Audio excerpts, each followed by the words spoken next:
Welcome in, welcome in. Welcome in. Welcome back to Do It For The Story. I'm Morgan. And I'm Stacey. Cheers. Davis. Diffs. We are back recording on a Sunday for you all for this Thursday. So a little bit more normal than our last couple of sessions, but Yeah. later nonetheless. So we're going to try to bring the energy. Yes. Thank God for espresso. Yeah. And I feel like it's crazy to me that it's already this time on a Sunday because, sound like a broken record. Weekends go quickly. But again, we packed a lot in. Oh my God. I feel like I've been on a whirlwind a bit over the last couple of weeks just with stuff going on. But yeah, even this weekend though, we were back on the boat. We were Airbnb-ing, and so we did, a couple overnights on the boat, and also we're lucky enough to crash at Elise's because yada yada needed to move the boat today, and thank God for her. Community, which kind of dropping a little something in for the future for the rest of the conversation. But yeah, and then just got to enjoy. It was gorgeous this weekend. Gorgeous weekend. Yes. Went to a party for some of our top listeners, Andy and Annie. Happy anniversary. Happy anniversary, dolls. Andy and Annie. Amazing party. Awesome. And yeah, just got to be home and in Annapolis and, DMV and yeah, just relax. Love it. That was my weekend. It's that time of the year. We talked about the seasons before, but where we on the East Coast, especially here in Maryland, so if you don't know, weather-wise, we talked about before faux fall, we're holding on still. Yes. To every warm weather weekend. So we had 70s weather. We were like, hell yeah. People were out and about. Out and about. Annapolis was packed. Downtown was wild. And I kept bumping into, even we did, me, Joe, and Angel did a later walk on Friday night, and just bumped into downtown. Yeah. And bumped into so many people, and it was just that everybody, full moon, that harvest moon, and the warm weather. It was that just new perfect. moon. The super moon. It also was giving us literal light. Yes. In the evening. That now that we're in this shit gets darker so early, everyone was like, the moon, give me, I felt like there was a lot of moon walks. Yeah, absolutely. Yeah. People were out. I had one of my girlfriends, she came down yesterday, one of my oldest DC friends, and love you, Mandy. And we did just a meander day, walk around Annapolis, caught up, which is the best because we walked, I don't know, we walked a lot yesterday, at least 6 miles. Oh, nice. Yeah, and just caught up and just enjoyed what was going on. And, I got a gift from Jeff, Wait, what'd you my little ring watch I have on. I just looked at it, made me think of it. Who's Jeff? Bezos. I got this little ring watch. I know I got it off Amazon because I like having a watch on, but I don't always like having it. I like a dressier look or something. Yeah. I like a watch to know during the wrist. day, how many, no disrespect to anybody, but I don't need an Apple Watch because it's too much for me going on. Yeah. It's a little bit more disconnected when I just have the time. I love that. Right here on my finger. It's so cute. So thank you, Mr. Bezos. It's funny. I just remember that.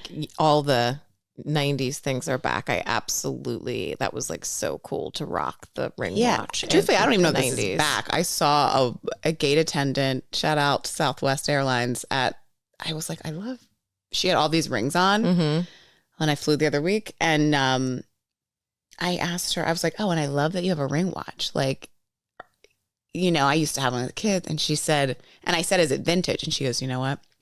Same page as you. I used to have one. It broke, couldn't get it to work. And she's like, so here, I got this from Jeff. So she gave it to Jeff Bezos. I love. That's hilarious. Yeah. I'm going to have to use that. Yeah. So I told her, I said, I'm getting the ring watch and I'm stealing that line. So I'm dead. But I, like we were saying this weekend, it was just beautiful. We were out. I also was having a friend, in town. Everyone I think that doesn't know about Annapolis is always intrigued when they're there, like, oh, it's so cute and whatever.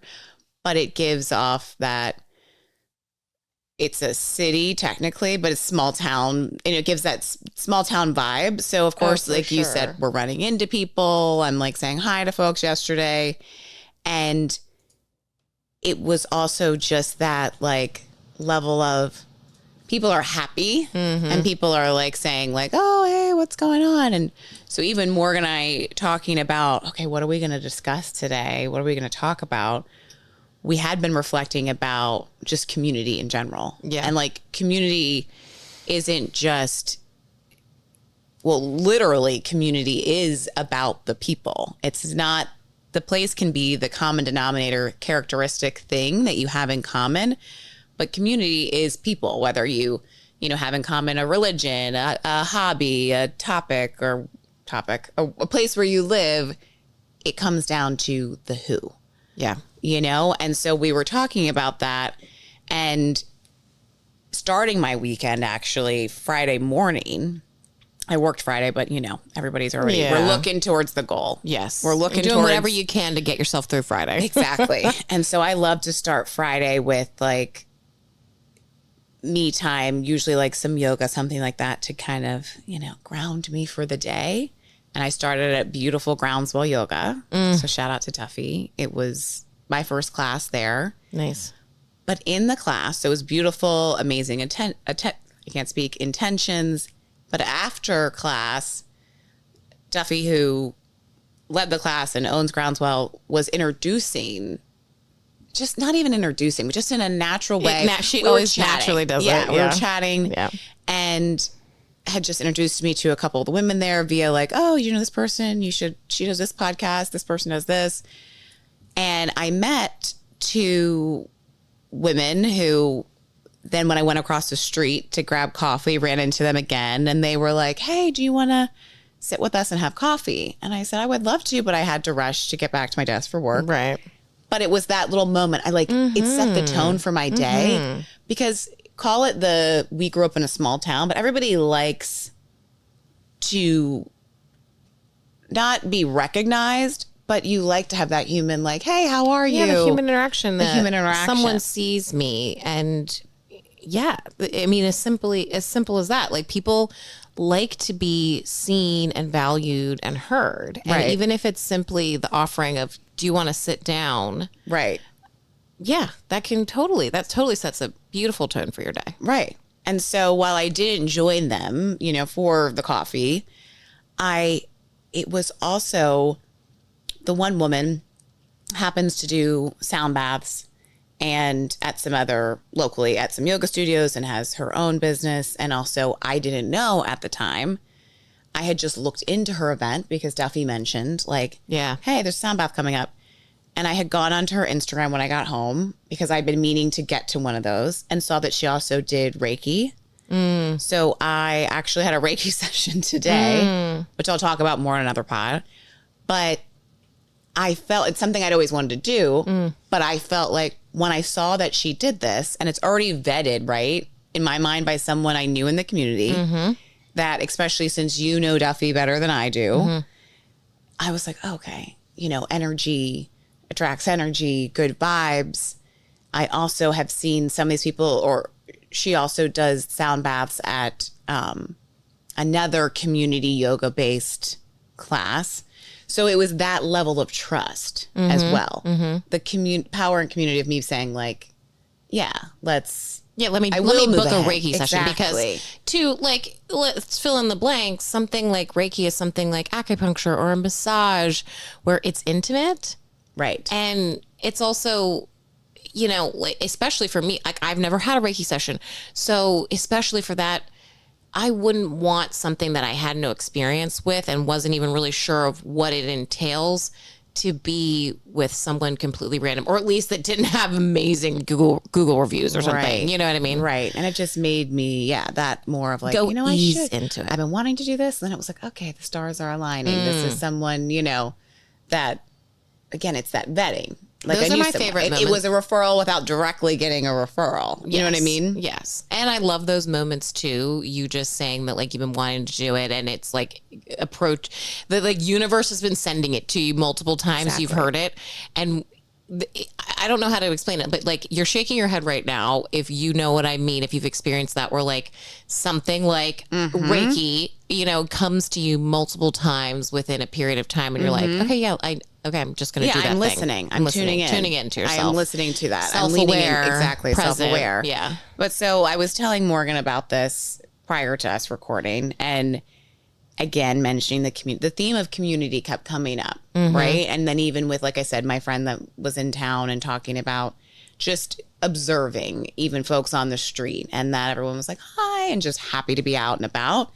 And I think, you know, we said, well, why don't we talk about this? Because it's been coming up. And so again, in the theme of listening to it and hearing that topic, because recently too, where we were talking about community in a different sense, was you mentioned that you've been out of town so much, but when you came back into town recently. Yeah. And, you know, y'all know now that we Airbnb is our little side hustle. Shout out Airbnb. We will take that sponsorship.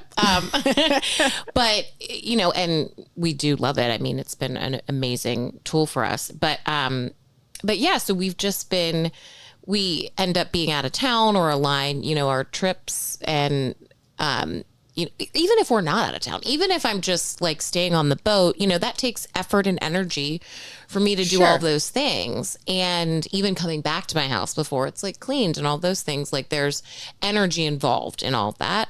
And the support of community has made that easier. And like, I'll give the specific example of, you know, what I was referencing earlier with you, Stace, was, you know, one of the recent times that we came back into town, literally pulled onto our street and not even our street, my corner block.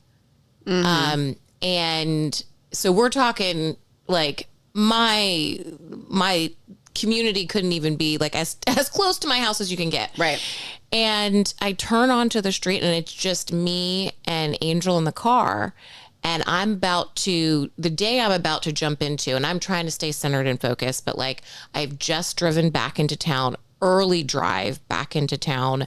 I've got to, Angel doesn't have school that day. They had a teacher's conference, you know? So Angel not unexpectedly, but on a random day that I'm working, he's out of school. And so I am driving in, and it just so happens that as I'm driving by, or as I'm driving up the street, there is Warren, Ben out in front of their house, and there's Jorge, who is our other neighbor and my, you know, practically family is what we call each other, that lives around the corner and helps us extensively, and is a huge part of our community, but was watching our dog Stormy, and is standing there because he's also friends with Warren and Ben, and just so happened to be walking Stormy down the street, and so ends up being in the front yard with them. And so I pull over immediately just to like chat and hang with them. Also, Warren was like, yeah, as they're, you know, as you're getting your day started, why don't you just chill here? He happened to not be working that day. And I was like, are you sure? Like, and he was like, yeah, let the dog run around in the yard. You know, it just ended up becoming this day where I was thinking, I'm about to pull in. I'm going to have to figure out, it's just going to be one of those days where chaos. Angel's, I'm going to end up having to stick him in front of the TV. You know, I'm thinking like a COVID day, you know? Yeah. And all of a sudden, Warren's taking care of my kid. Ben's rotating in and out when he's taking his work lunch break. Ben's making Angel lunch. And all of a sudden, my day went from what could have been pure chaos and stress to just this. It was a beautiful moment. Like literally, I took a picture of Stormy, Angel, Ben, and Warren on a blanket having a picnic under a tree because my son said, can we have a picnic? And of course, his uncles are going to entertain that. And I'm like, this is exactly what, when you hear this conversation happening right now, where the Surgeon General is saying that parents are now at this point in time more stressed than ever. You know, so to pause, if you haven't heard, the Surgeon General put out a report about parental stress and just feeling how parents have so much weighing on them and they're more stressed now than they've ever been. And there's a list of all of these reasons, and I'll get into that later, but it just makes you think of a lot of that stress. And this is part of what he says, the Surgeon General says, is lack of community. Right. That everyone needs to take on the, not just a parent. Like, it's so valuable for a healthy community to have healthy children, and those healthy children will turn into healthy adults. And even if you don't have kids, that kid's going to be the doctor that takes care of you, or that kid's going to be the person that is the kind person that says, can I mow your lawn today? It doesn't. And that's what we're talking about with community. It is a lifeline. It really is. And I couldn't imagine having Angel without having community. I could not imagine being a parent without community. Which is interesting because you also were telling me about, like, you were at a party or something recently, and this also came up because it was interesting. The Surgeon General article, like you're saying, about the parents being stressed, and what are they saying? It's just parental stress. Yeah. So basically, the Surgeon General puts out like the warnings, and it literally is that, or like they're just like aware with smoking, like a Surgeon General warning of like, this is dangerous, could cause birth defects and cancer. Exactly. And so it's what the Surgeon General put out is, parental stress and well-being. It's at, an all-time high, and it's a real, that it's a health crisis for all of us, recognizing. And that's where, to the point that I just made, that it will impact all of us. If you have a bunch of stressed out parents, a stressful and maybe I'm stating the obvious, but a stressed parent creates a stressed child, and a stressed child can deal then with anxiety and like yada, yada, yada. Right. I don't even need to go all the things. Right. And those are things in society that end up impacting us all. And so they talk, so a part of also what the Surgeon General is saying. So not only is it, a lack of community that people have, and that loneliness, people are lonely, 50% of people are lonely. And so, which is another, like, I'll let you get into a little bit more about that, but because the Surgeon General also put out that there's a loneliness epidemic. And so it also says literally half of these parents we know are lonely. And so that then, can you imagine the stress of being a parent and then also feeling lonely?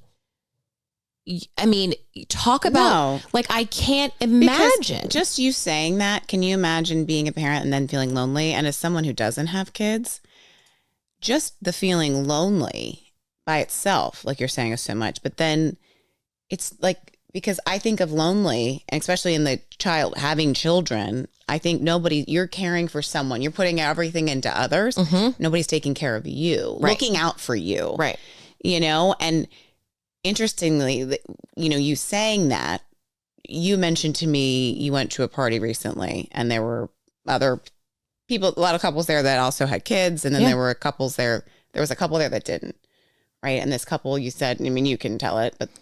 Yeah, no. And the couple literally said to me, because they had been together the exact same amount of time as Joe and I. And we were at a party there was tons of kids around, and you were just talking about each other and, whatever, answering questions about each other. And I said, so do you all have kids? After they had asked if I did. And they said, no, but do you think we should? We had already been having a nice conversation. You're just vibing with someone. And they said, no, but like, do you think that we should? And he was being completely genuine, you know?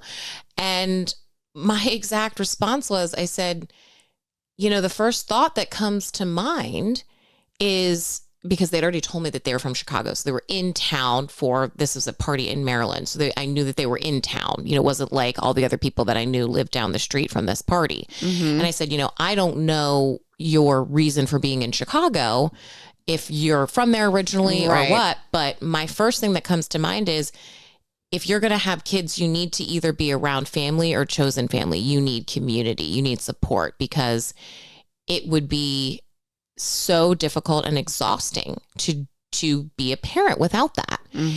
And they, really appreciated it, but also it was just that simple fact that, before we even started talking about this today, that was my initial reaction was seriously like, it's a lot. But then I also followed it up with, it's the most beautiful thing. And I'm more in love with Angel than any human. Like, you can't even describe that.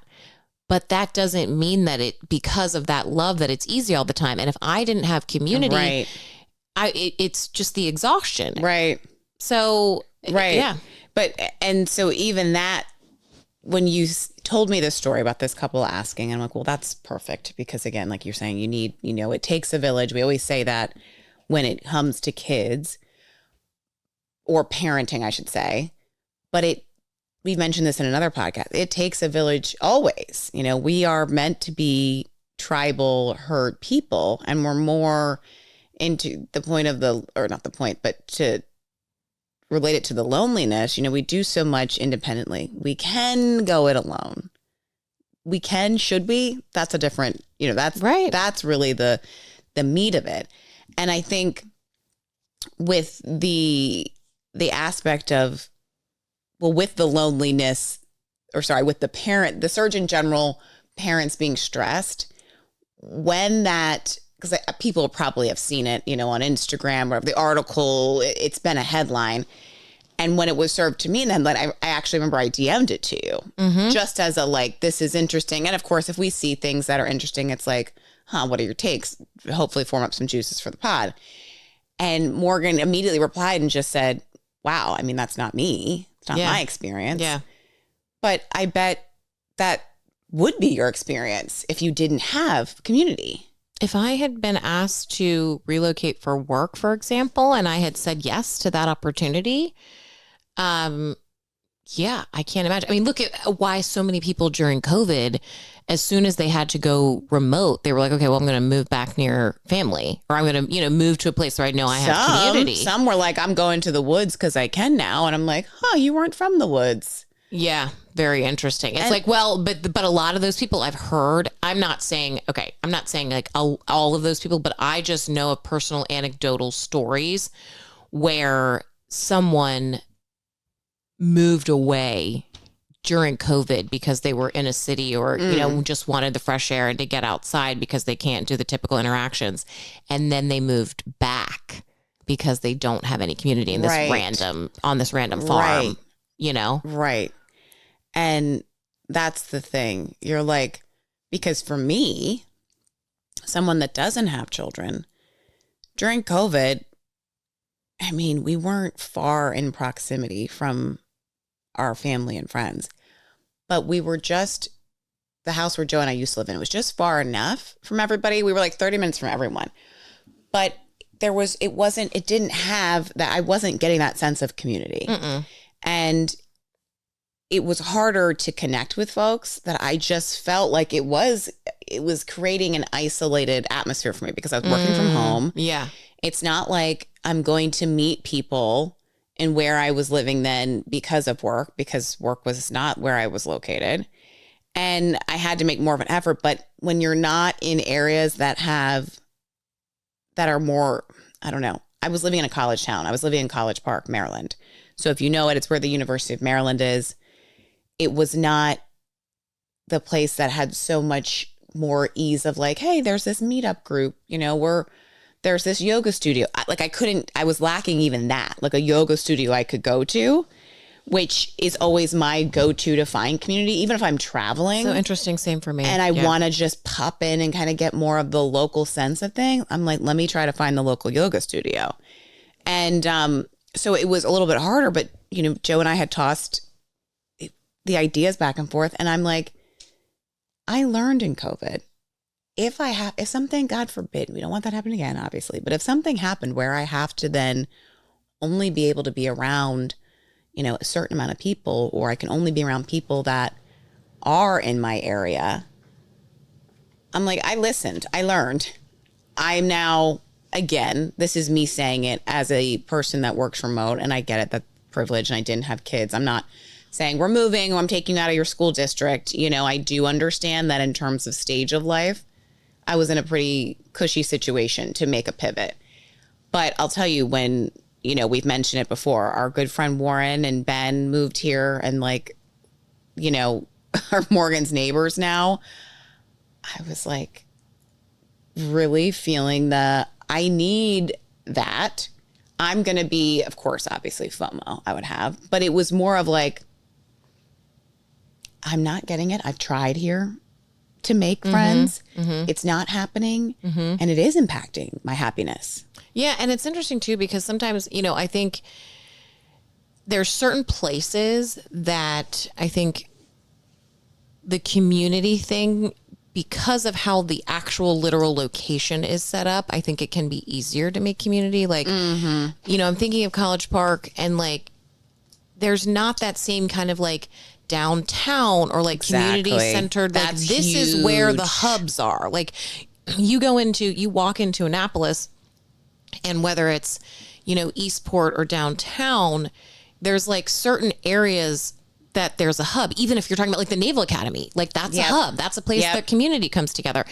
And even gathering place, like you're saying, a park. Yes, even. exactly. Yeah. And so if there's not that natural, like the way that the location is set up, if it's not natural, because I've thought about, there's other suburbs that I've talked about with friends that were like, oh, we thought about moving there. We went and visited, and then there was like no downtown, and we kind of didn't even know, like, where do you meet? How could you Where's organically meet people? Right. Which then also makes me think about, like the times when I didn't have, like, to think about how I know like every single neighbor around me now. And when I lived in DC in the same apartment for 8 years, like, I'm trying to think if I knew anyone on the floor that I lived on. Well, and that's wild. But the thing is, it's not that there's literal, you need a certain amount of bodies, right? Because we were on top of each other in this apartment building. But DC is this like transient place. And, it almost reminds me of like when we lived in Hawaii on Oahu, a friend of ours that was born and raised local Hawaiian, they had said that part of their, the sadness for them, because they're an outgoing person, of meeting a lot of people, that it's so transient that people are going to leave. Up and leave. And that's so interesting. Because of her personality, she was just so like warm and would bring people in anyway. But we had talked to other people that said it's so transient. We get kind of exhausted to like meet these people that just want a friend for their moment in Hawaii for 2 years. So interesting. And it's just like exhausting. Like, we'd rather just stay with our pack that we know, like, they own property. They're staying here forever. They're raising their kids here. They are invested. They're invested in the community. That's they literally have, like, especially folks that, I'm not saying you have to own a property, but they are there, whether you move somewhere and you're renting for the job, you're like, I'm here for now. It wasn't just like you're saying COVID, where I work remote, I can go wherever. This is where I am at the moment. And even prior to COVID, it's interesting you say this about even using the DC example, because clearly in terms of a larger city, that's the biggest size city that I've lived in population wise, right? But when I lived in DC and then I moved to Baltimore, and I was in DC at this point, let's call it at least 8 years, right? And moving to Baltimore, I'm talking first week, I was like, whoa, this is so refreshing that people were, one, I was like, okay, people are kind. People are saying hello to me when I'm walking down the street.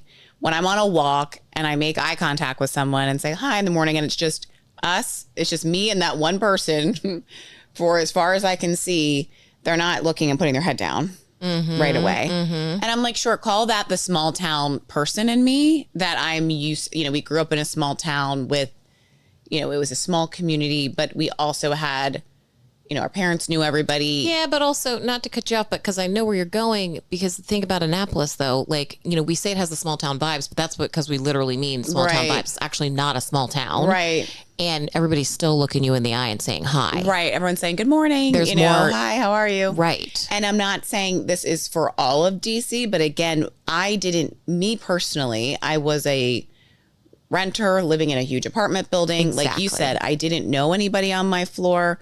So I moved to Baltimore, but literally on a walk. I couldn't believe the first day I ran through Patterson Park. I'm like, so many people were responding to me going, hi, or just like, how's it going? Replying back, looking me in the eye. And I started to think, oh, I bet this is because Baltimore is, it's a city in Maryland. It's a smaller size city, but it's less transient than DC. DC has a lot of people coming from, and even international transient.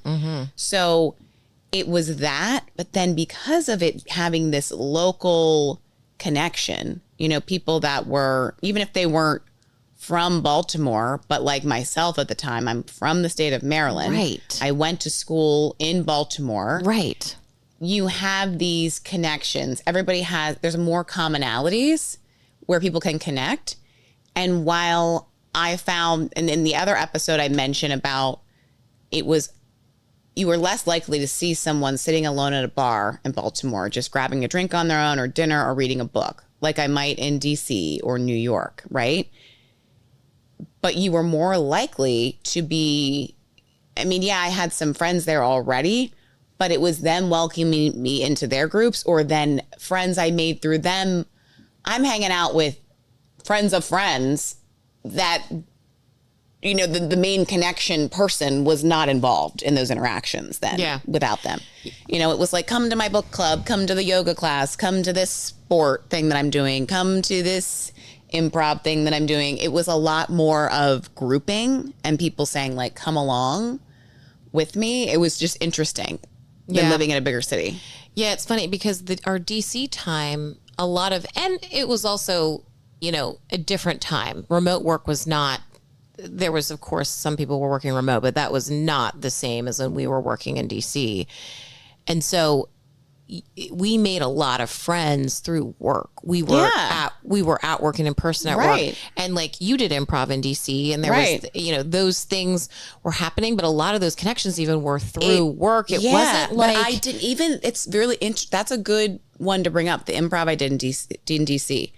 It was fun. And I did it 2 sessions, like years apart with 2 different improv groups. Right. Mm-hmm. I didn't make any friends out of that. Any connections outside of it. People seem to come in more, and there were people that were there more for, I'm doing improv for work. I want to get better about my presentation skills, or I'm doing this because I want to.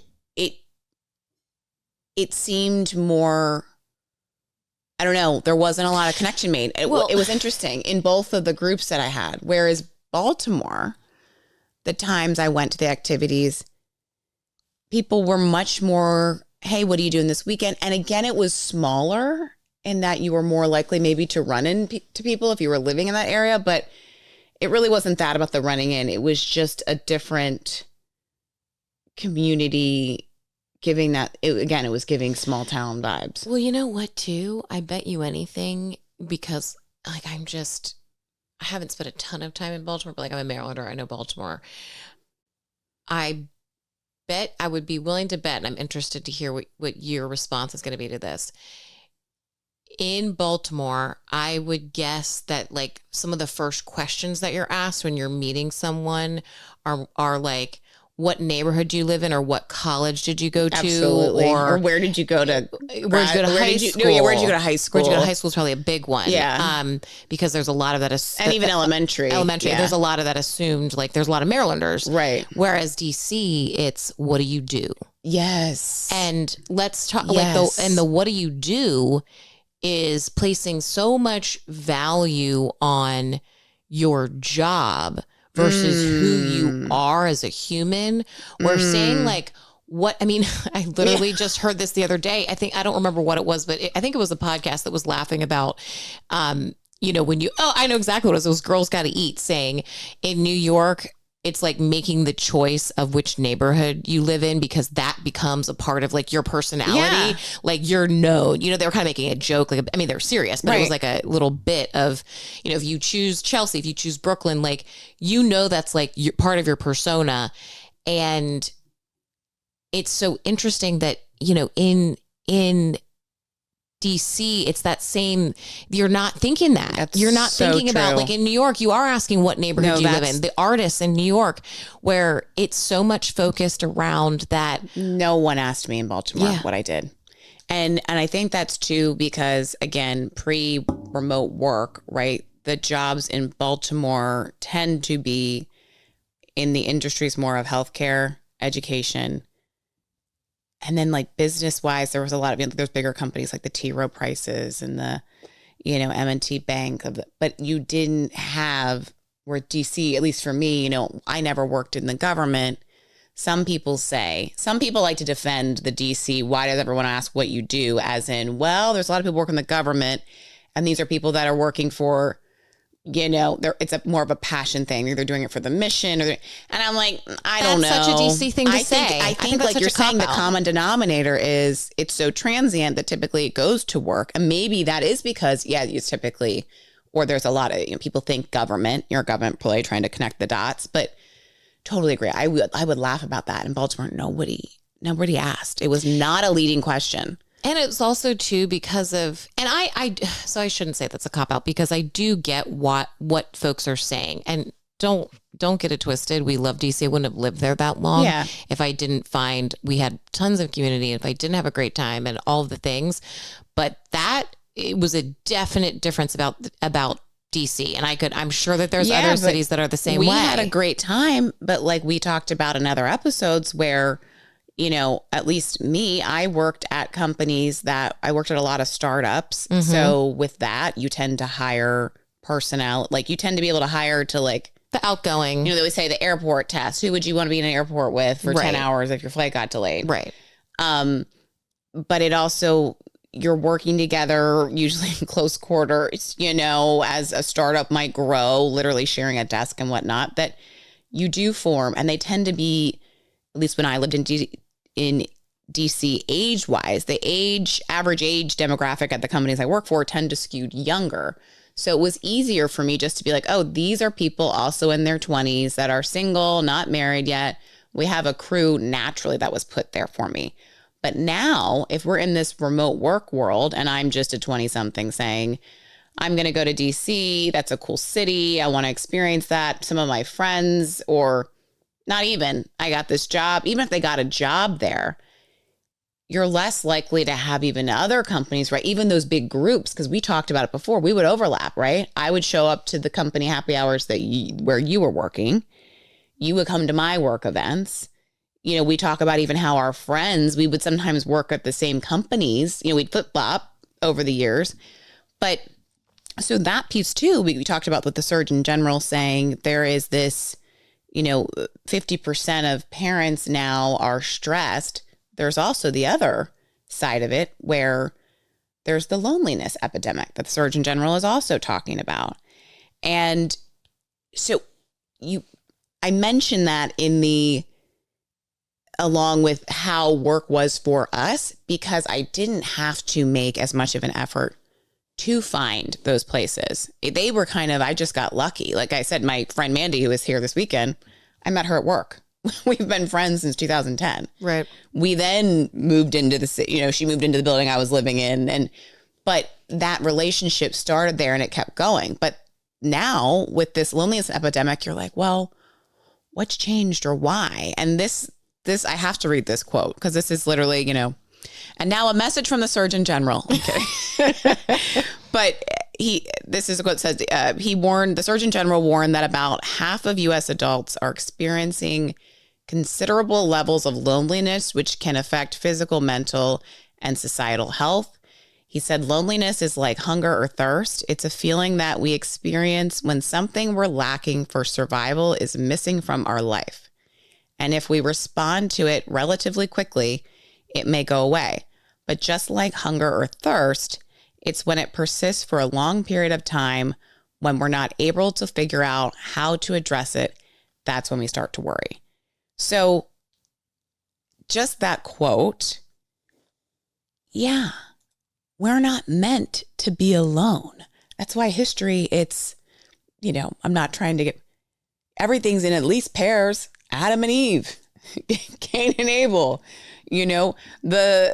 you think of all these times where even when you learn in history, it's groups of people, how people migrated together. You weren't going to go on the Oregon Trail and say, you know what? You didn't see a bunch of Conestoga wagons that were like, this is a wagon of one. No, absolutely. And the other thing that I was thinking is what's so interesting with the loneliness piece is during COVID, everyone was screaming from the rooftops how, they were so lonely, and the mental health epidemics and all the suicides and these horrible things coming out of COVID. But yet this is the moment post-COVID.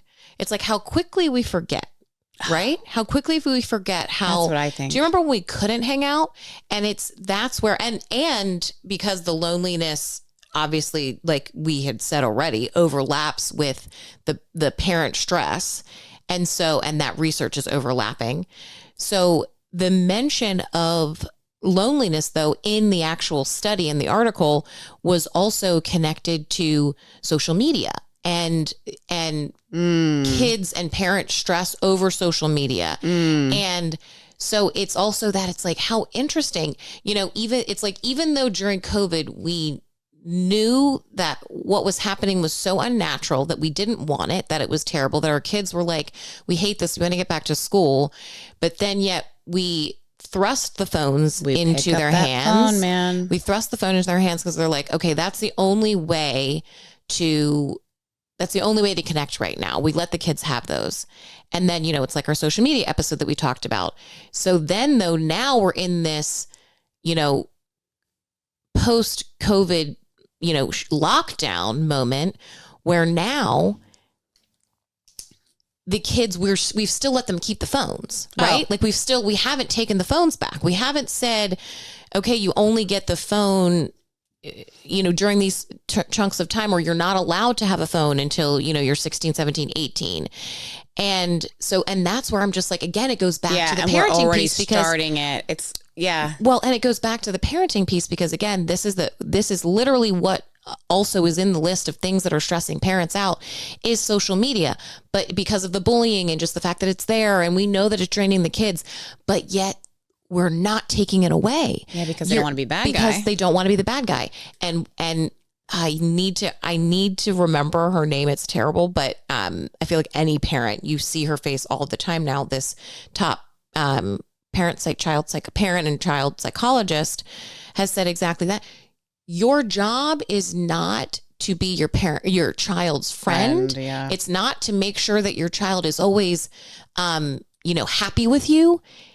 It's to protect your child. Your responsibility is to protect your child, is to make sure your child is healthy and that they survive, and they so that's where it's like, you can't complain about social media and then not take it away. And it's like, you can't complain about loneliness and then not take away the social media. Exactly. And it's interesting, two pieces to that. I love what you're saying about, you're raising your kids not to be your friend, to keep them safe. I remember the actress June Diane, who was in, she's been in a ton of things, but Grace and Frankie and whatever. Mm-hmm. She was in an interviewed, I think it may have been on a podcast or in an article years ago. And I remember it really stuck with me. And she said, she was talking about how, of course, I don't want my kids, they're not at college age yet. But she's like, of course, you can't even think about them being gone. But she's like, however, you raise your kids to leave you. Yes. And so easy for me to think of that as someone that doesn't have kids, but it's a reminder of like, this isn't going to sustain. Mm-hmm. And your point about the social media, I mean, that was in the Surgeon General's warning about the loneliness epidemic, right? That is not unique to if you have children. This is everybody. This is everybody. Yeah. 50% of US adults can consider themselves to be lonely, right? And so, of course, we can theorize, and I was wondering, well, what were the causes that they found in the study? And they were saying that some of the reasons were because it is the lack of social interaction was a big one, decline in social connections. And then they said that is attributed to various factors, including changes in social networks, reduced community involvement, and the impact of technology. And, so like you're saying, it's not like people are making it up, but the stopping it piece. I think we may have talked about this before, whether it was on the pod. I know you and I have talked about it, but just in that last part of the impact of technology and then changes in social networks. Clearly we all, like, I'm not perfect, use my phone too much, all the things, but I do try to be present. I do go on walks. Sometimes, yes, I got my headphones in. I'm listening to music or I want to listen to podcasts. But sometimes I intentionally don't have my headphones in because I want to give an opportunity for if I am on a walk and I run into someone, for them not to be like, oh, you have headphones in, whether that be somebody I know or just a hi on the street, which has happened, which always happens pretty much if I choose, okay, no headphones in. And looking up, it's like they say how would you know if you're in a new area or not even a new area, like me when I moved to Annapolis. If I didn't know anybody here, and every day I decided when it came time to make decisions, like what I wanted for lunch or where I was going to go on a walk. If every day I said, I'm going to go out of my house and turn right, I'm only going to go the path of what's on the right. But if I go left, if I look up from my phone, if I take my headphones out sometimes, you have to also give opportunity for connections. Because just like back when, remember the thing of literally on Craigslist, missed connections? Yeah, of course. Which was like the first form of internet dating. Yeah. And it was literally Craigslist. There was missed connections where people who, let's say I'm on, the metro and I made eye contact with a guy and we vibed for a second. And then, okay, here, I'm at my stop. It's time for me to get off and go to work. There's no way for me. I'm like, damn, I literally missed that connection. People would then go on. They would write like, to the guy in the gray jacket that, helped me with my bags when I was on the metro today. I'm single and interested, reply to this message, just like you would on any Craigslist listed if you're selling something. You're not putting your email out there so you can start to make those connections on Craigslist. But if everybody's now sitting on the metro reading their phone on the way to work, oh my God, headphones in, there's no misconnections. No. And you as the person, even if it was like a little, you were hot, I'm just trying to make a move here, like we made eye contact. But you made eye contact. If your headphones are in and you're not getting it, you're like, oh, I don't know if that misconnection was me. And let's be real. The headphones in is the lightest version. We're talking about most people have their head down. I mean, that's why I can't remember when it was, but I remember this was years back, just talking about how, people were getting hit by cars and all this stuff because they're literally looking at their phones and walking. Yeah. Yeah. They're not seeing each other. Right.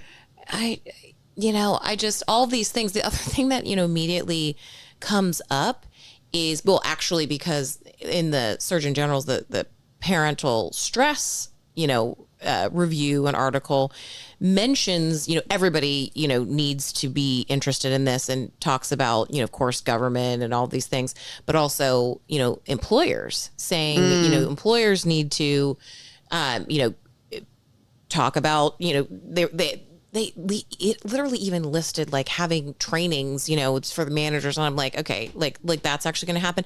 But it's literally, I'm also thinking though, an easier step would just be employers being aware of, don't make this person work this excessive amount of time and get all this done, because here's the piece too. Think about if you are stuck at your desk and you are now, because whether you're remote or not, but remote employee or the non-remote employee, and you got to drive in and you're still expected to grind and get so much done. We all know because of technology, we're all supposed to get more and more and more and more and more done.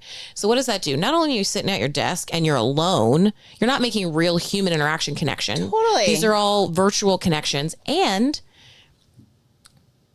you're also holding them back from being able to literally get up from their desk. I'm thinking of the basics of like, now we have to use Instacart. Now we have to use, Amazon delivery because nobody has time. Right. You're not even, think about literally Social Safeway we've talked about before on this pod, where it was the whole thing. Again, you're eliminating connections. Yes. And that's such a good one. And I remember reading, this was something I wish I remember where I read it or heard it years ago. I'm talking, I was still working in person, living in DC, and I was a single person. And I remember, again, struggling with that too, where working in the office, there's also that part where, sure, on one regard, when I'm in my 20s, it was nice that I did have people I work with that I enjoyed and became friends. but there was also this social aspect of work where it was like expected of you, be at the happy hour. I literally got feedback one of my first jobs of like, you need to go to more happy hours. And I'm like, oh my God, like company, like, mixer things. And I'm like, I don't have time to go to happy hour with just my friends. Right. Like outside of work. Right. Orchestrated happy hours. And I remember at the time reading in, I think it was a magazine or something, and they talked about how single people or people without kids, especially that are younger, can take advantage of in work scenarios because it's like, you don't have the kids, you're not going to drop off, you don't have a partner that you're worried about, like, oh, we're going home for dinner. And so, but they said, but by you having that employee, the article was saying like you as the single person should feel empowered to say, I can't do that, or put on the calendar, like, not like you have a PTA meeting tonight, but I have a dinner with friends, because it's holding me back from potentially having the family that I want. Whether that family means me finding a husband and having kids, or that is my friend family, that's my time. That's my personal time. Yep. So yeah, there's that. And think of that too. It's also because it's like that vicious cycle, right? When you're lonely, and especially when it's like work and you're drained and you don't have energy, it's like chicken or the egg. Is it that you're so drained from your ridiculous 10 hours that you spend at your desk in front of your computer, and then all you want to do is like find time to maybe go to the gym. If you can even find time to do that, you're trying to just figure out how to make dinner. And it's the cycle of, well, now I barely have energy to get up. Then I live in a city that if I do go outside, it's energy draining, because think about it, the honking, and I'm not knocking on a city. Again, love it. But I'm saying, like, you could see how if in a city, and I'm thinking it now back to my time in DC, when I would work those insane hours, and then I step outside, and it's everything from the jackhammer in your ear to the busy traffic. And if you have no time to collect yourself and breathe, you know what I'm saying? I feel like that vicious cycle is just there. And again, that can be because some people they do thrive off of it, right? And they love it. And I think, so that maybe is more, that can be unique to you, right? Your personality. Yeah. But I will say on the connection side, because like you said, you're not knocking on a city. And we mentioned it before, like when you mentioned your Hawaii example, right? Yeah, obviously no city, you weren't living at a city, and not having those connections. You can get that in the city. You can, even like number one fan, our brother-in-law. That's so true. And Kiki, like, they live in a city. They have community. They have invested in the community. Sure, they have children now too, but they also in COVID met a lot of people that were like them. They were young families that were also investing by like, we are staying. I always say DC we want to be here 3-5 forever. Yeah. Like, you're either there for 3 years after school and you're like, okay, on to the next city, or you're there 5 years and it's a different job takes you there, or whatever reason, or you're like, okay, I'm committed. I'm in DC forever. Right. I think also psychologically, when you make that commitment, even if you didn't have kids, you're like, okay, I got to get involved now. This is where I live. This matters. Yes. So they do have this really beautiful community that they're helping each other, but also with that, because they do have kids that are the same age. And now, we're 4 years post 2020. They met a lot of those families around the same time, moving into the neighborhood, having kids the same age. Then they're all home at the same time in COVID. They made community. They got to this level of trust pretty quickly, I would say, because their children were not in school together yet when they met. Now they are, because they go to the neighborhood school, and they are always looking out for each other. And, Kiki's always got I'm dropping this person off. Yes. Or, oh, no big deal. Like, she was here recently, and oh, well, little diva, actually, I need to get back because, school's going to be over soon. It was like, well, let me just call. It wasn't like the one friend. They're like, it was a plethora of like, let's go to the group chat of people that they have trust with, because that's the other part. You can go to a neighborhood that's like, oh, look, I can tell this is suburb. There's kids everywhere. This is cute. But you still have to build up. If you're brand new moving into a neighborhood, if everybody's not opening their doors and saying, welcome, Morgan, welcome in, I have a kid too, and saying we should hang out, and it's up to, somebody has to make the move, right? Yes. And in some neighborhoods, it doesn't happen. And even when you are the person that's like, I'm going to go knock on these doors and say, hi, I'm Stacey, I just moved in. Some people are like, okay, why are you telling me this? Like you mentioned before, DC. I probably lived in 4 different apartment buildings in DC. My first apartment, I knew my neighbor, thank God. But we also bonded over the sketchy stuff that was going on in the building. Second apartment, I knew, 2 of our sisters literally lived there, Lindsay and Kiki, and then my friend Mandy. We already knew each other and lived there. But then the third apartment, I know no one in the building. Actually, I met one person. She was very outgoing. We met, we became friends. We still, chat to this day. But the way I met other people in that DC building was because one morning there's a fire alarm going off and it's early and I'm thinking it's just a drill or whatever. There was a homicide in the building, and that's how I started to meet neighbors, because we're all standing outside when there was also a bomb threat. When the bomb squad shows up and we're like, oh my God, we're sharing that we now have a connection beyond we just live here. One, you don't see people unless you're having to go in and out of the building at the same time. Or I used to also go, I wasn't an owner of the building, but it was a condo building. I would still show up at the condo meetings as a renter simply to meet people. Yeah. And there was a large amount, I would say, like there was a lot of older people in the building, like senior citizens who had lived there. They were owners. They were invested. And I remember saying at the time to people like, no, I am going to go to the meeting. I'm not just doing what you would see a lot of the young people. They'd walk through the lobby the day of the condo meeting and they'd have it like a mixer, right? There'd be wine and snacks, whatever, pizza. They would see the meeting going on. There'd been notice in the elevators for, a couple weeks leading up to it. And they walk right by and go upstairs. I'm like, I wasn't an active voter on the board because I wasn't paying condo fees. My landlord was, right? I went to meet the people. I went to do it also strategically because I was younger having parties. And I wanted, Sally and Dawn to know Stacey's okay. Yeah. Yeah. 405, she's sweet. She helped us take down tables at the condo meeting. We sent her home with boxes of wine and pizza. There's that too. Yeah. No, I mean, exactly. And it can be volunteering. It can be, there's so many different ways that you can end up connecting with folks and go outside of your norm. Don't wait till something bad happens to make the connection. Right? That literally, moving to Annapolis, knowing, again, I'm invested. We're here. We are owning. We're never, this is our forever home. I was laughing with Joe saying, like, every day I'd be like, oh, I met so-and-so, I met so-and-so. And I was like, well, it's my goal to introduce myself to the neighbors.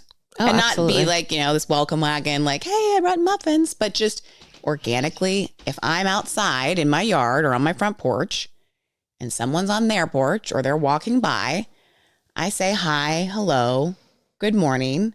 I make eye contact. I introduce myself to those on my street. And I do that partially because I have learned my lesson. I don't want to meet the people when something bad goes down. I've been in situations when I was in Baltimore, I mentioned it in another podcast, the house I was living in, my friend Adam owned, it burnt down. We were living in it. We were all okay, thank God. But one of the biggest lessons for me was the amount of community that came out of left field, because I literally was meeting people for the first time that lived 2 doors down who were offering me everything from literally cash out of their pockets to bottled water to a place to stay. And then those connections, that was how then Adam, some of those neighbors still, he's close with and whatnot. But you shouldn't have to bond over tragedy. No, I know. And to make a connection. You shouldn't. And that's where, I guess just moral of the story, it's, exactly that, know your neighbors before something bad happens, right? Like all those people that did offer help, that's amazing. Offer help. And then at the same time, the other lesson is accept it. Don't, we feel like, especially, we hear so much right now. I feel about high functioning and I got it. And, codependent, which is, I got it. Accept help when it's offered. That's also, it's not just for you to be able to say, yes, I accept it, but for that person that's offering it, that is for them to also connect with you. Yeah. It feels good for them. But it's also, for them too, because it's no different than if you say to me, like, if you're offering me help to, I don't know, it's just like when you call me, like, hey, I'm going to the grocery store. Do you need anything? And I'm like, oh, that's sweet. She doesn't have to do that. But I'm like, you know what? I really do actually need some eggs. Yeah, can you buy me eggs? Yeah. And then it's also like it opened up that thing. And this is even us as sisters, but still learning, what it's like to live close to each other as adults with husbands and, with families, not just us living in the same apartment building. It then makes me be like, oh, yeah. And then I'm like, hey, I'm going to the grocery store because we're just helping each other. Right. Right. And that in that same vein, it just reminds me of if you do, it literally is just when you're sorry, I can't get my words out. It's like that moment when you're at, whether it's in-laws or a new friend or, new boyfriend's family, and they say, hey, Stace, can you go cut those cucumbers up over there? Or when you are invited also to help, it's another level of inviting someone in. Do you know what I'm saying? Yeah, you're when inviting. You say, I got it. When the new person is like, can I help you? Or they haven't even offered. You are taking the relationship, and I'm sure some therapists could explain why, but you're taking that relationship to the next level when you are able to say, hey, I'm tapping you. We're close enough, or we're not even close enough. This is just a chill enough vibe that like I need an extra set of hands. And it brings, you know what I mean? It brings you together because you are, again, you're helping each other. And not that everyone likes to feel needed. It's not that, but there is this like connection over that you are feeling needed, or you are like, okay, cool. She was trusting me enough. And I'm only saying was like using the example of when you get invited to the, the parents' house of the guy that you're dating or the woman for the first time. It's like, the first time they're probably like, no, just sit, relax. But then you're a couple visits in when they're like, yeah, would you actually help me with this? Yes. You're like, okay, cool. Yeah, I'm in. I'm in. Also, why would you want me to be with you in the kitchen chit-chatting if you didn't like me enough, right? To be around. Totally. But yeah, I don't know. I think that's a good place to wrap it up, I do too. And it's funny too, because our shout out for this week, I feel like Eden's DC salon. God. What would we do without you, Eden? Which is another community. Let's be real. Yep. That's another place to find community. Your local salon. Yeah, your salon, your barbershop. You walk into that salon and man, you can't be in there for 2 seconds without she's talking to everybody. Yep. Everybody knows each other. Eden DC salon, been doing our hair for too long. I don't even know. 14 years for me, so more for you. Yeah, I don't know. Over 15 years. It's just crazy. But yeah, it's like I've talked with her about, has helped me through. My fresh new cut, she's my shout out because I went and got my hair cut, but I'll be damned if that woman wasn't hugging me and holding me when I was crying. After I lost all my hair, Right. And to go back, a couple years later, and she hadn't seen me in a year because I'm still in the phase. This is my first haircut where I've been able to really style my hair the way I want it to be because it had grown in enough. And to go back and have her then put the stickers for our podcast like all over the salon. Yeah. I know. We love you, Eden. And like you're saying, that Eden could be a whole God. If But I think I say that though, because it's like you can find community anywhere. you can, You can. You have to, it's like we said, you have to be willing to be present. You have to be willing to look for the opportunities and make the opportunity. It takes action. And we say that all the time, someone, just like if you were going to date someone, it takes someone saying hello, eye contact, oh, where do you, it's still, there takes some effort. It takes effort. It's a two-way street. And it's also like we talked about before, with, even it's funny, we've talked about this before with me saying, that moment where I was at EYC and said to one of my now mom friends, who I had never really hung out with before, like, I think I recognize you from that group chat that I'm in that I've never been able to show up.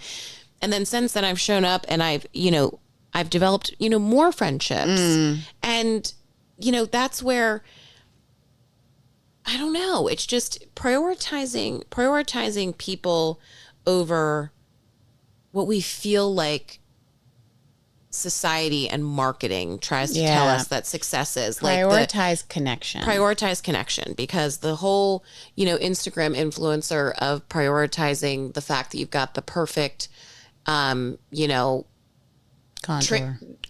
Not only the contour, but I'm thinking also from the parent side of like, because they've talked about this in the article, the Surgeon General's article of like the pressure of these are all the perfect things you have to do to be a parent. Sometimes it's just not that. Literally, the Surgeon General says it's also sharing and speaking about the stress of being a parent.